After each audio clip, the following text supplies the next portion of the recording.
अस्सलाम वालेकुम वरहमतुल्लाहि वबरकातुहू।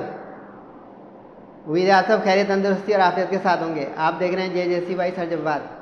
आज का lecture second year physics Sindh board new book आई है, उसके एक चैप्टर की हम MCQs करने जा रहे हैं। शुरू करते हैं बिस्मिल्लाहिर्रहमानिर्रहीम। अपने साथ जो है बुक, हाइलाइटर और रजिस्टर रख लें ताकि अंडरस्टैंडिंग के साथ MCQs कर सकें। MCQs नियरली आंसर की को याद करने का नाम नहीं है। डियर स्टूडेंट्स, इसको समझें ताकि आगे बोर्ड एग्ज़ाम और एज़ वेल एज़ आपकी नॉलेज के साथ एप्टीट्यूड एग्ज़ाम में बहुत ही बेनिफिशियल, फ्रूटफुल, हेल्पफुल हो। चैप्टर नंबर 16, इससे पहले मैं चैप्टर 15 आपको ईच एंड एवरीथिंग करवा चुका हूँ। न्यूमेरिकल, MCQs, थ्योरी कैचअप कीजिएगा। 16 का नाम है first law of thermodynamics. First law of thermodynamics से मुतालिक इसमें MCQs हैं, 10 MCQs हैं। 1 से 1.5 मिनट MCQ पे लूँगा क्योंकि मैं समझाता हूँ। कोशिश कीजिएगा मेरे साथ रहें एंड तक। नंबर 1 MCQ में अगर what type of process occurs when a system exchanges both heat and work with its surrounding but there is no change in internal energy. Internal energy तब्दील ना हो। इंटरनल एनर्जी तब्दील ना हो का मतलब है कि change in internal energy zero हो, क्योंकि ये इनिशियल और फाइनल जो है वो सेम रहेगी तो कांस्टेंट रहेगी। कांस्टेंट रहेगी तो उसकी जो चेंज है वो ज़ीरो हो जाएगी। ये जो है उस वक्त होता है जब आइसोथर्मल प्रोसेस हो, क्योंकि आइसोथर्मल प्रोसेस में टेम्परेचर कांस्टेंट होता है। टेम्परेचर का डायरेक्ट डिपेंडेंस होता है इंटरनल एनर्जी पर। नोट करें कि टेम्परेचर का डिपेंडेंस इंटरनल एनर्जी पर है। लेकिन अगर वो कभी कह दे कि नो चेंज इन, तो आइसोकोरिक में वॉल्यूम कांस्टेंट हो जाएगा।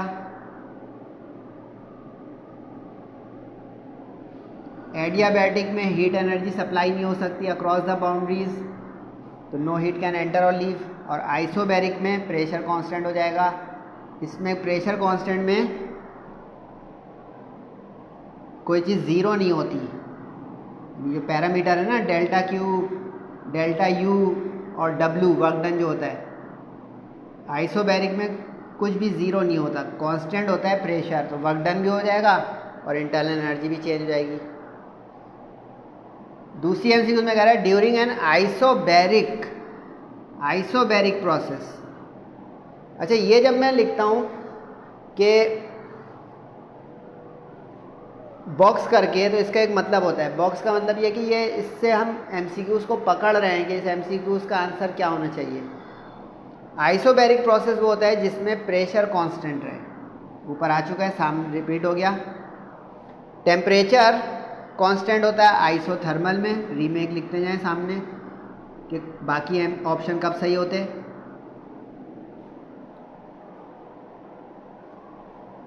वॉल्यूम कांस्टेंट होता है आइसोकोरिक में। और इंटरनल एनर्जी कांस्टेंट होती है, बोलें ये तो सेम हो जाएगा। टेम्परेचर कांस्टेंट होगा तो इंटरनल एनर्जी भी कांस्टेंट होगी, आइसोथर्मली में रहेगा। Number 3, in which thermodynamic process does a system exchange heat with surrounding but undergoes no change in temperature. ये तो ऊपर वाला जो मैंने रीमेक दिया था वो आ ही गया कि जिसमें टेम्परेचर तब्दील ना हो, यानी टेम्परेचर कांस्टेंट हो। अब टेम्परेचर कांस्टेंट नाम से ही जाहिर हो रहा है, आइसोथर्मल। सही है, ए ऑप्शन। इससे पिछले का बी था।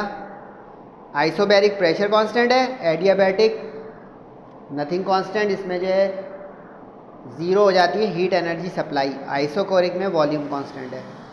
3 MCQs हो गई। निस्बतन आसान MCQs की लिस्ट है इस चैप्टर में, लेकिन इसमें आखिरी 2 MCQs में गलती है, वो गलती भी सही कीजिएगा ज़रा। MCQs number 4। MCQs नंबर 4 में कहा जा रहा है कि what is characteristic of an adiabatic process. Adiabatic process की क्या फीचर है या कैरेक्टरिस्टिक है, पीछे बता चुका हूँ आपको, अब तो याद ही हो गया होगा। No heat exchange with the surroundings, B option. इसमें हीट ना एंटर हो सकती है ना लॉस हो सकती है, क्योंकि बेस को या तो किसी इंसुलेशन मटेरियल पे रख दिया जाता है, एस्बेस्टॉस या कोई कॉर्क या कोई रबर या ड्राई वुड, या उसको आइसोलेट कर दिया जाता है। Isochoric process, isochoric process, what is the primary feature? कभी ये लफ्ज़ सुना होगा आपने, प्राइमरी सेकेंडरी। प्राइमरी फर्स्ट को कहते हैं, सेकेंडरी सेकंड को कहते हैं। प्राइमरी स्कूल छोटी क्लासें होती हैं, जूनियर क्लासेस, सेकेंडरी बड़ी क्लासें होती हैं, सीनियर क्लासेस। तो अब इसमें ये एमसीक्यूज ज़रा मज़ेदार हैं, बाकी तो लग रहा था पुट एंड गेट या याद करने वाली हैं, क्योंकि इसमें अगर आप कांस्टेंट वॉल्यूम को देखें तो आइसोकोरिक में कांस्टेंट होता है वॉल्यूम, ठीक है, और आइसोकोरिक में जब कांस्टेंट वॉल्यूम होगा तो वर्क डन भी नहीं होगा। अब एक स्टूडेंट कहेगा बोथ ऑफ दीज होना चाहिए, बोथ ऑफ दीज इसमें है नहीं, लेकिन अब इसका ऑप्शन मैं क्या दूं? आप पहले बोलें बी या सी? बी गलत, सी। प्राइमरी वॉल्यूम को कांस्टेंट करेंगे पहले तो वर्क डन नहीं होगा बाद में, क्योंकि पिस्टन या तो फिक्स हो जाएगा या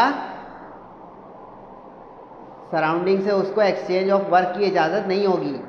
तो ये प्राइमरी हुआ।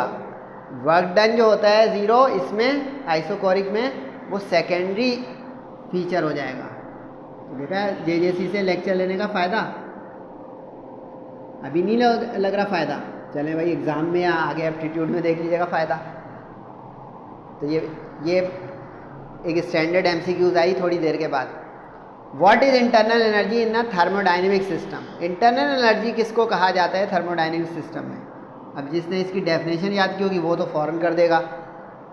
इंटरनल एनर्जी दरअसल जो काइनेटिक और पोटेंशियल एनर्जी होते हैं सिस्टम की, मॉलिक्यूल्स की जो एनर्जी होती है उसका सम वो होता है।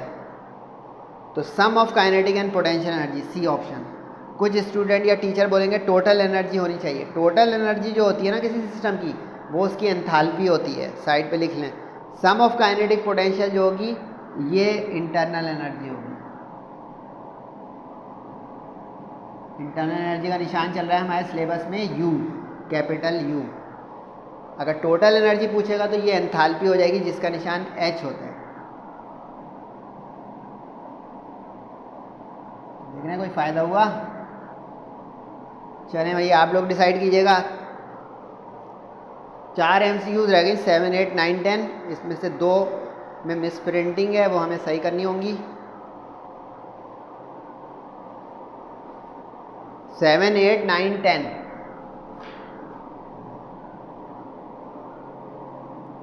MCQ नंबर 7 में कह रहा है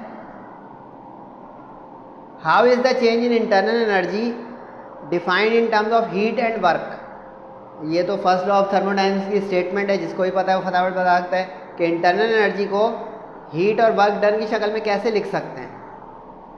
इंटरनल एनर्जी सम होती है वर्क और हीट का, नो। Q टाइम्स W होती है, no. Q divide by no, ये। क्योंकि अगर आपको याद हो हीट सप्लाई जो हम करते हैं वो 2 हिस्सों में इस्तेमाल हो जाती है, यूटिलाइज हो जाती है, इंटरनल एनर्जी चेंज में और वर्क डन करने में। तो अब अगर इसको रीमेक करें तो यही आएगा, W दूसरी तरफ जाके माइनस हो जाएगा, हो गया माइनस। तो ये तो फर्स्ट ऑफ थर्मोडायनेमिक्स की स्टेटमेंट है कि पाथ फॉलोड पे दारोमदार नहीं होता, सिस्टम का इनिशियल और फाइनल स्टेट पर होता है, यानी हीट सप्लाई और वर्क डन पर होता है। तो ये स्टेटमेंट आ गई। What is the internal energy of an ideal gas related to. Internal energy का ताल्लुक किससे होता है? आज ही अभी बताया मैंने लेक्चर में, बेटा आप मुझसे पहले बताओ। एक्सीलेंट। टेम्परेचर, क्योंकि किसी चीज़ का आप टेम्परेचर अगर बढ़ाते जाएंगे तो उसकी इंटरनल एनर्जी बढ़ती जाएगी एंड वाइस वर्सा। डिक्रीज़ करेंगे तो डिक्रीज़ होती जाएगी। अब आखिरी की जो 2 MCQs हैं इसमें गलती है, मिस प्रिंटिंग है। मिस प्रिंटिंग को सही भी करें और सही से पहले एक मेरी बात सुन लें।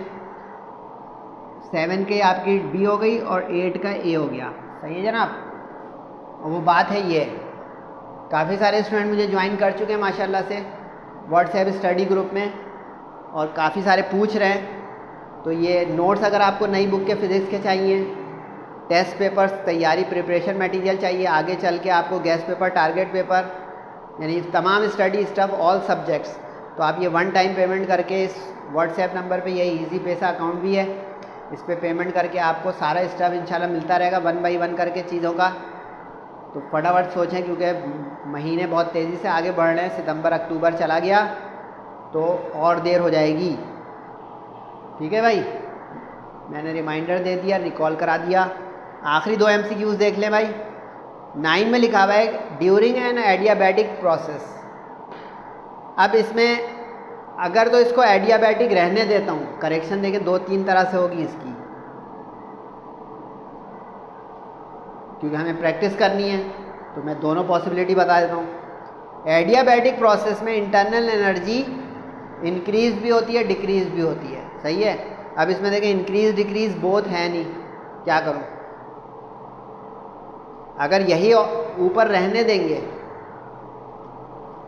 वर्डिंग क्वेश्चन की, तो इसका आंसर में करेक्शन करें। इंक्रीज होगी इंटरनल एनर्जी अगर कंप्रेशन होगा, यानी अब उसमें लफ्ज़ होना चाहिए इफ़ गैस या सिस्टम कंप्रेसेस। एक गलती तो यूँ सही हो सकती है क्योंकि करीब आने से सिस्टम के मॉलिक्यूल्स गर्म हो जाएंगे। डिक्रीज होगी, इसका उल्टा लिख लें, इफ़ गैस या सिस्टम एक्सपेंड्स, ये एक्सपेंशन पे होगा क्योंकि जब फैलेंगे सिस्टम के मॉलिक्यूल्स दूर दूर हो जाएंगे तो ठंडक का एहसास होगा, डिक्रीज हो जाएंगी। ठीक है, ये तो हुआ कि अगर हम क्वेश्चन की वर्डिंग को चेंज नहीं करते हैं, ठीक है।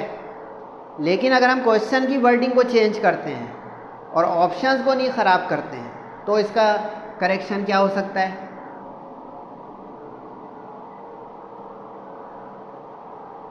अब अगर मैं इसको कर देता हूँ आइसोथर्मल प्रोसेस, एडियाबैटिक नहीं है सवाल में, आइसोथर्मल है।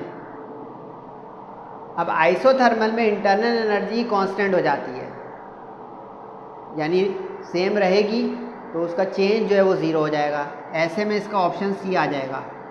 अब ये आप पर छोड़ रहा हूँ, डी ऑप्शन तो हर वक्त गलत है बिल्कुल, क्योंकि स्पेसिफिक हीट से कोई लेना देना ही नहीं होता है भाई थर्मोडाइनमिक सिस्टम का, वो तो मटेरियल का होता है।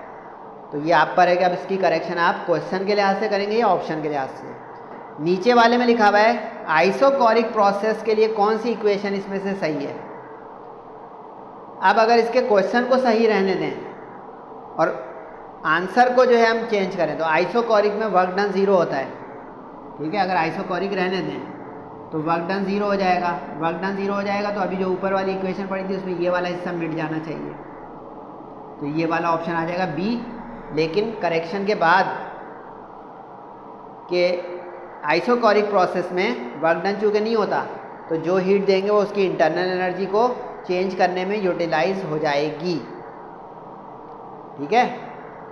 लेकिन अगर यही ऑप्शन रहने देंगे तो फिर बहुत लंबी क्वेश्चन की स्टेटमेंट चेंज होगी, वो थर्मोडायनेमिक्स का लॉ बन जाएगा। तो बेहतर यही है कि इसके ऑप्शन बी के डब्ल्यू को मिटा दें वर्क डन को, ताकि ये हो जाए करेक्ट। सही है, छोटी सी क्लास थी लेकिन फ़ायदा उठाया होगा स्टूडेंट्स ने, मुझे यकीन है। फीडबैक ज़रूर दीजिएगा अपना, और ख़ास करके वालिदैन का बहुत ख्याल रखें। नमाज़ों की पाबंदी करें एहतिमाम के साथ, दुआओं की दरख्वास्त है। अस्सलामु अलैकुम वरहमतुल्लाहि वबरकातुहू।